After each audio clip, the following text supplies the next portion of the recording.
तो अब हम क्या करेंगे ना, तुम्हारा वेव नेचर पढ़ेंगे, ठीक है। तो अभी तक तुमने वेव देखा नहीं होगा उतना ज्यादा, क्योंकि अभी उस चैप्टर पे तुम फिजिक्स में पहुंचे नहीं हो, क्योंकि मेनली चैप्टर पूरा पढ़ोगे तुम वेव फिजिक्स में, ठीक है। बट तुमको थोड़ा आइडिया होना चाहिए कि एक्चुअल में वेव होता क्या है। तो देखो, इसका तुमको मैं थोड़ा आइडिया देता हूँ। मान लो, सपोज करो, एक पार्टिकल है, ठीक है। यहाँ पे एक पार्टिकल है, ये मीन पोजीशन है। मीन पोजीशन मतलब कि ये जो पार्टिकल होगा ना, वो ऐसे जाएगा, फिर ऐसे वापस आएगा, फिर यहाँ तक जाएगा, फिर ऐसे वापस आएगा। ये ऐसे इसी जगह पे ऐसे मतलब मूव करता रहेगा, ऐसे ही इसी साइकिल में, ठीक है। तो नहीं, इस पॉइंट के अगर रिस्पेक्ट में देखें तो ये इस पॉइंट के रिस्पेक्ट में ये आगे पीछे मोशन कर रहा है, ठीक है। तो यानी इसको बोलते हैं मीन पोजीशन। तो अब देखो ये फिर व्यू बनी कैसे, ठीक है। तो ये पार्टिकल था, इसको मतलब कैसे ड्रॉ किया गया। ये पार्टिकल था, जैसे मान लो ये पार्टिकल यहाँ से यहाँ आया, यहाँ से यहाँ आया। तो देखो यहाँ पे क्या है ना, एक्स एक्सिस है मान लो ये।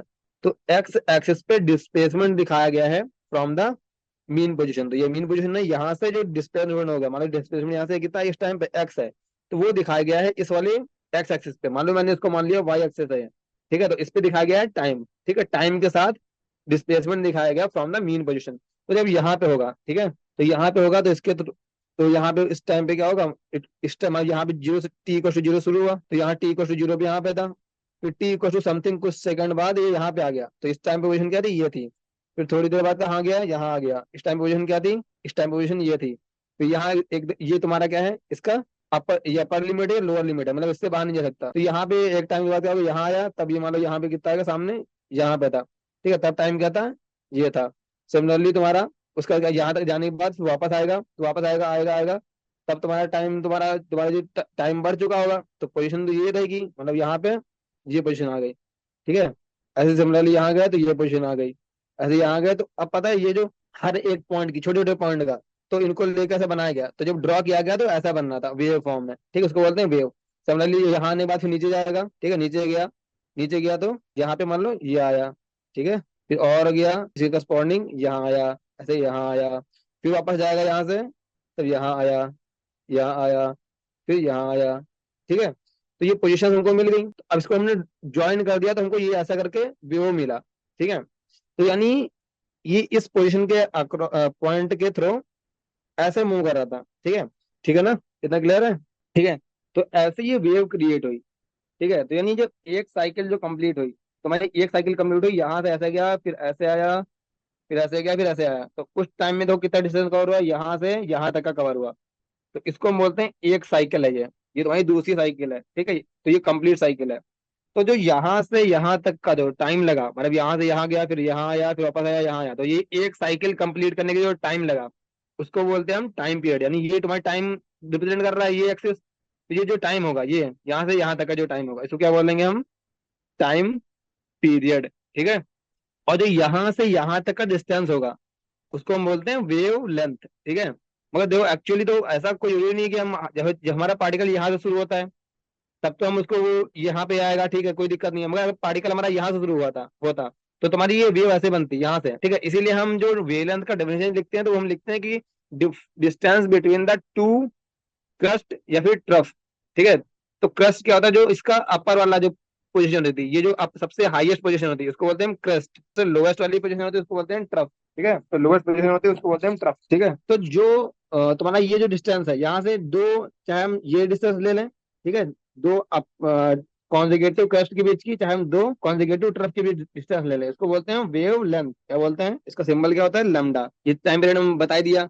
और जो ये जो मैक्सिमम डिस्टेंस होती है, the maximum distance it can travel from the mean position, इसको बोलते हैं एम्पलीट्यूड। तो ये तुम्हारा वेव हो गया, ठीक है। तो ये तुम्हारा डिस्प्लेसमेंट ऑफ अ पार्टिकल है from the mean position with time, तो उसका ग्राफ है, ठीक है। तो ये इसको ये क्या है, एक टाइप से ये वेव है, ठीक है। तो वेव को पढ़ने के लिए मेनली यही ऐसे रिप्रेजेंटेशन होता है वेव का। तो इसमें क्या पता चल रहा है कि इसका मतलब है, तो हर टाइम पे तुम्हारा ना वेलोसिटी चेंज हो रही है, हर टाइम पे देखो तुम्हारी वेलोसिटी चेंज हो रही है। वेलोसिटी क्या होता है, डिस्प्लेसमेंट अपॉन टाइम होता है, ठीक है। यानी किसी भी पॉइंट पे अगर तुम इसका स्लोप लोगे, तो इसकी वेलोसिटी बताएगा कि नहीं बताएगा, ठीक है। ये तो होता है स्लोप, यहाँ पे जो यहाँ तो स्लोप क्या हो रहा है, हर टाइम पे स्लोप चेंज हो रहा है। तो यहाँ पे स्लोप मैक्सिमम है, फिर कम हुआ कम हुआ कम हुआ कम हुआ, फिर तो यहाँ पे जाके स्लोप क्या हो गया, जीरो हुआ, फिर नेगेटिव हुआ।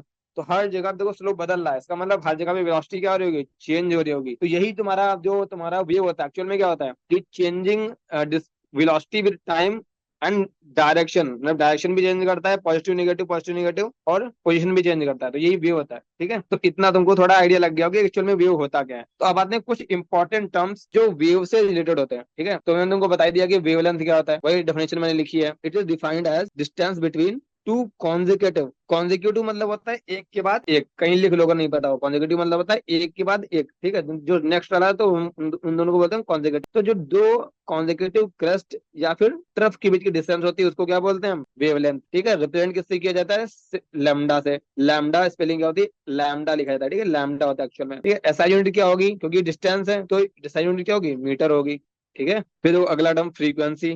तो फ्रीक्वेंसी देखो क्या होता है, तो it is defined as number of waves, मतलब कितनी वेव्स पास हुई, ठीक है। तो यहाँ से जो यहाँ तक की वेव है, ये कि तुम्हारी क्या है, एक साइकिल की वेव है ना, तो इसको बोलते हैं हम एक वेव। तो एक सेकंड में ऐसी ही, मतलब ये मतलब पॉइंट, मतलब मैंने सपोज मान लो ये पॉइंट ले लिया, ठीक है, मान लो हमने ये पॉइंट ले लिया, तो इस पॉइंट से एक सेकंड में ऐसी कंप्लीट कितनी वेव पास हो गई उसको बोलते हैं क्या, फ्रीक्वेंसी, ठीक है। ये क्या है, एक वेव है इतना, ठीक है, एक कंप्लीट साइकिल। तो it is defined as the number of wave passing from the fixed point in 1 second. एक सेकंड में कितनी वेव पास हुई उसको बोलते हैं हम फ्रीक्वेंसी, ठीक है, रिप्रेजेंटेड बाई न्यू। ये वी जो होता है ना, वी को हल्का तिरछा बनाते हैं तो न्यू होता है, न्यू होता है, ठीक है। इसकी एसआई यूनिट क्या होती है, हर्ट्ज, हर्ट्ज इसकी एसआई यूनिट होती है। और देखो पर सेकंड भी होती है। अब जब फॉर्मूला ड्राइव करेंगे खुद, ठीक है, पर सेकंड भी इसकी यूनिट होती है। तो अब देखो आखिर ये अब हम देखेंगे how the lambda and the frequency related to each other, ठीक है। अब तुमको मैं देखो बेसिक तो तुमको फॉर्मूला निकाल के दिखाऊंगा कि फॉर्मूला आता कैसे है, ठीक है। वैसे तुमको रट लेते हैं, ठीक है, हम तो फॉर्मूला रट लेते हैं कि तुम्हारा lambda equal to c by nu, ठीक है। बट ये आता कैसे है, तो मान लो c is the speed of the wave, ठीक है। अगर सी वेव की स्पीड है तो डिफिनेशन क्या कहती है कि एक सेकंड में जितनी नंबर ऑफ वेव पास होंगी उनको हम क्या बोलेंगे, फ्रीक्वेंसी बोलेंगे, ठीक है। अगर सी स्पीड ऑफ द वेव है तो मतलब क्या कि एक सेकंड में, इन 1 सेकंड वेव डिस्टेंस कितनी होगी, सी होगी। अगर सी उसकी स्पीड है तो एक सेकंड में वो सी डिस्टेंस कवर करेगा, ठीक है। तो जब एक सेकंड में लेट्स सपोज वो सी डिस्टेंस कवर कर गया तो उसमें कितने लैम्डा होंगे, ठीक है। ये सी डिस्टेंस लैम्डा से बड़ी भी होती है, छोटी भी होती है, उसमें कितने लैम्डा होंगे, ठीक है, नंबर ऑफ वेव। तो एक एक जो अगर वेव होती है, एक अगर वेव होती है तो उसकी डिस्टेंस कितनी होती है, लैम्डा होती है। भाई यहाँ टोटल डिस्टेंस कितनी है, सी है, तो यानी सी डिवाइड बाई लैम्डा। तो यही तो होगा तुम्हारा नंबर ऑफ वेव्स, ठीक है, जो पास करेगी कितने देर में, पास इन 1 सेकंड, ठीक है। तो ये तुम्हारा फॉर्मूला होता है, frequency equal to c by lambda, समझे, ठीक है। तो याद तो हम कर ही रहते हैं, बट ये ऐसे आता है ना, दोनों तो सिंपल सी मैथमेटिक्स है, कुछ इसमें खास नहीं, बहुत कोई रॉकेट साइंस नहीं है, ठीक है। तो अगला टर्म हमारे पास है टाइम पीरियड, ठीक है। तो टाइम पीरियड मैंने तुमको क्या क्या बताया, क्या होता है, जो तुम्हारा एक साइकिल के लिए यहाँ से यहाँ तक का डिस्टेंस लगा, जो एक साइकिल के टाइम लगा उसको बोलते हैं हम क्या, टाइम पीरियड, ठीक है। तुम्हारा जो टाइम पीरियड क्या होता है, time taken for completion of one wave, एक वेव को कंप्लीट करने में कितना टाइम लगा उसको हम बोलते हैं टाइम पीरियड, ठीक है। तो रिप्रेजेंट किया जाता है कैपिटल टी से, ठीक है। और टाइम टाइम है तो टाइम की यूनिट क्या होती है, सेकंड होती है, ठीक है। तो अब देखो ये जो टाइम पीरियड है और फ्रीक्वेंसी है एक दूसरे से कैसे रिलेटेड है, टाइम पीरियड और फ्रीक्वेंसी एक दूसरे से कैसे रिलेटेड है, अब तुमको ये पता करना है। तो टाइम पीरियड तुम्हारा क्या है, कि टाइम पीरियड तुम्हारा है कि तो एक एक वेव को कंप्लीट करने में कितना टाइम लगा, ठीक है। तो टी इक्वल टू होता है तुम्हारा 1/न्यू, ठीक है। तो ये रिलेशन होती है टी और न्यू में। इसको हम ऐसे समझ सकते हैं कि तुम्हारा ऐसे समझ लो, अगर तुम्हारा न्यू क्या है, न्यू नंबर ऑफ वेव्स, ठीक है, पास होती हैं एक सेकंड में। तो तुम्हारी एक जो वेव होगी वो कितने समय में पास होगी, वन वेव, ठीक है। जो वन वेव होगी वो कितने टाइम में पास होगी, 1/न्यू, ठीक है। जो वन वेव का टाइम होता है वही तो होता है टाइम पीरियड। तो अगला टर्म तुम्हारा है वेव नंबर, ठीक है। तो वेव नंबर क्या होता है, it is defined as the number of waves present in the 1 centimetre length. तो 1 सेंटीमीटर लेंथ में कितनी वेव्स प्रेजेंट होंगी उसको हम क्या बोलते हैं, वेव नंबर। 1 सेंटीमीटर में जितनी लेंथ होंगी उसको बोलते हैं वेव नंबर। तो रिप्रेजेंट किया जाता है न्यू बार से, ठीक है। और उसकी SI यूनिट क्या होगी, पर मीटर, ठीक है। अब हम देखेंगे कैसे ये वेव नंबर और लेमडा आपस में रिलेटेड होते हैं। तो देखो ये 1 सेंटीमीटर लेंथ की बात कर रहा है कि 1 सेंटीमीटर लेंथ में कितनी वेव प्रेजेंट होंगी। तो हमको इसका रिलेशन निकालना है लेमडा के साथ में। तो लेमडा क्या होता है, लेमडा तुम्हारी distance between the two trough या टू क्रेस्ट होता है ना। तो देखो वी बार होता है बाई लेमडा, ये रिलेशन होती है। अब ये आती कैसे है, देखो लेमडा क्या होती है, डिस्टेंस होती है ना। तो जो अगर लेमडा लेंथ होगी, वेव प्रेजेंट होंगी, एक वेव प्रेजेंट होगी इसमें, इसमें एक वेव प्रेजेंट होगी। तो अगर 1 सेंटीमीटर की डिस्टेंस होगी तो उसमें 1/, लेमडा वेव्स प्रेजेंट होंगी कि नहीं प्रेजेंट होंगी।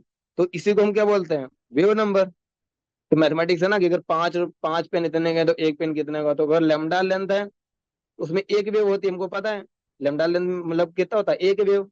तो 1 सेंटीमीटर होगा तो कितना होगा, 1/लेमडा। यानी वेव नंबर क्या होता है, 1/लेमडा। तो ये लेमडा और वेव नंबर का रिलेशन होता है। ठीक है, इतना क्लियर है। हाँ भैया। अगला तुम्हारा है एम्पलीट्यूड। तो एम्पलीट्यूड तुम्हारा क्या होता है, एम्पलीट्यूड होता है it is the maximum displacement of the wave from the mean position. ठीक है, जो कि हम ऑलरेडी हमने देखा था, क्या देखा था ना, कि यहाँ जो मीन पोजीशन थी इसकी, वहां से मैक्सिमम डिस्प्लेसमेंट जो होता है उसको बोलते हैं हम एम्पलीट्यूड। ठीक है, तो ये रिप्रेजेंट कैसे किया था, सिंबल ये होता है, और यूनिट क्या होगी, मीटर, क्योंकि डिस्टेंस है। डिस्प्लेसमेंट क्या होती है, डिस्प्लेसमेंट यूनिट क्या होती है, मीटर होती है। ठीक है, कोई दिक्कत नहीं। अगला हमारा टर्म है वेलोसिटी ऑफ द वेव। तो वेलोसिटी ऑफ द वेव क्या होता है, जो linear distance travelled by the wave in 1 second. ठीक है, इन ये भी डिस्टेंस अपॉन टाइम है, बट लीनियर डिस्टेंस।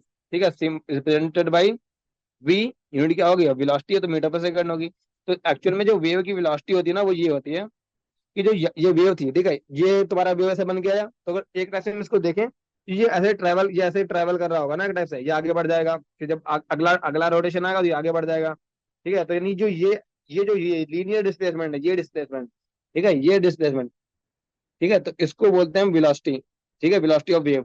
तो अभी तक हम तो जितने भी फॉर्मूले पढ़े, अब एक बार हम सारे रिवाइज कर लेते हैं। ठीक है, तो हमको एक फॉर्मूला क्या पता होना चाहिए, frequency equals to c by lambda, या फिर हम ले सकते हैं और c equals to nu lambda. ठीक है, जो तुम्हारा पहला फार्मूला।